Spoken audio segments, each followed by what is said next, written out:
बहुत बार ऐसा होता है कि हम कोई बड़ा काम करने लग जाते हैं लेकिन फाइनल रिजल्ट के बारे में सोचते ही नहीं है।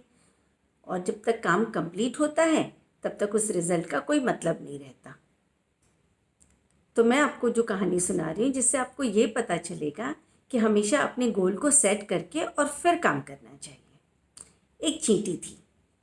एक दिन उसको एक बड़ा सारा पत्ता मिल गया। वो तो खुश हो गई और पत्ते को देखकर सोची कि चलो मैं इसको अपने बिल तक ले जाती हूँ। और उसने बहुत मेहनत करके उस पत्ते को अपने बिल तक लेकर गई। रास्ते में कई जगह ऑब्स्टिकल्स आए तो उसने अपना रास्ता बदला। कहीं पे कोई और प्रॉब्लम आई, उसने उससे भी ओवरकम किया। और लास्ट में एक जगह तो एक छोटा सा गड्ढा आ गया। अब गड्ढे को चींटी कैसे क्रॉस करती? तो उसने उस पत्ते को गड्ढे के ऊपर रखा और उसके ऊपर से चलने लगी। और फिर उसने पत्ता लिया और फिर आगे बढ़ गई। एकदम जैसे ह्यूमन ब्रेन्स होते ना, चींटी ने अपनी सारी प्रॉब्लम्स को देखा, समझा और उसके हिसाब से एक्ट किया।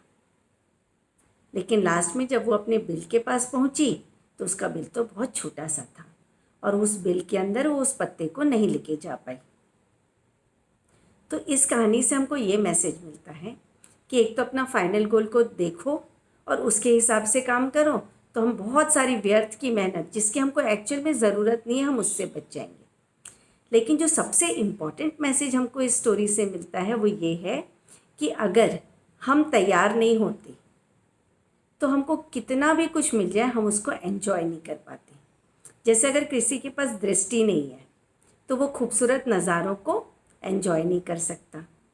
एक आदमी है, उसके 4 बच्चे हैं, वो किसी से कितना भी प्यार करे लेकिन अपनी चाबी उसी को देगा जो कि सबसे योग्य होगा, जो कि उसको रिसीव करने के लिए तैयार होगा। तो हम लोग कोई भी चीज़ को तब तक एंजॉय नहीं कर पाते जब तक हम अपने रेसिपिएंट एंड में नहीं आ जाते। हम उस चीज़ को एंजॉय करने के लिए तैयार नहीं होते तो हमको कुछ भी मिल जाए, यूनिवर्स तो हमको पूरी चीज़ें एबंडेंस में दे रहा है, बस हम उसको ले नहीं पा रहे हैं। हमारे पास बहुत सारी बुक्स हैं लेकिन अगर हमको पढ़ना नहीं आता तो हम पढ़ने को एंजॉय नहीं कर सकते, बुक्स को एंजॉय नहीं कर सकते, नॉलेज को एंजॉय नहीं कर सकते। तो हमको जो भी काम करना है सबसे पहले हमको उस चीज़ को लेने के लिए, रिसिप्ट करने के लिए तैयार होना पड़ेगा।